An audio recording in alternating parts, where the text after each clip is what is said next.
চারদিকে ঘুটঘুটে অন্ধকার, আকাশে মেঘের গর্জন আর বিদ্যুৎ চমক। পাহাড়ের এক খাদের কিনারে একটি শুকনো গাছের ডালে ভয়ে জুবুথুবু হয়ে ঝুলে আছে ছোট্ট এক সাদা ভেড়ার ছানা।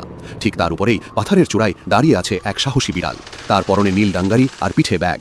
বিড়ালটি হাত বাড়িয়ে ভেড়াটিকে বাঁচাতে চায়, কিন্তু হায়, হঠাৎ করেই ডালটি মট করে ভেঙে যায়।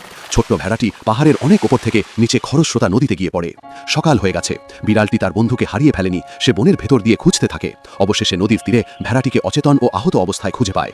ভেড়াটির শরীরে অনেকগুলো ক্ষতের দাগ।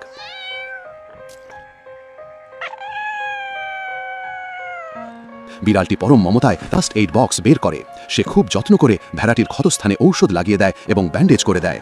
বনের মধ্যেই একটা ছোট তাঁবু খাটিয়ে বিড়ালটি ভেড়াটিকে বিশ্রামে রাখে। ভেড়াটি যখন ঘুমাচ্ছিল, বিড়ালটি পাহারায় ছিল। হঠাৎ ঝোপের আড়াল থেকে বেরিয়ে আসে এক হিংস্র হায়না। হায়নাটি দাঁত বের করে তাদের দিকে এগিয়ে আসতে থাকে। আহত ভেড়াটি ভয়ে কাঁপতে শুরু করে এবং গাছে চড়ার চেষ্টা করে। বিড়ালটি ভয় পায় না, সে তার ছোট শরীর নিয়ে হায়নার সামনে বুক চিতিয়ে দাঁড়ায়। হঠাৎ তার নজরে পড়ে মাটিতে পড়ে থাকা একটি বড় মৌচাক।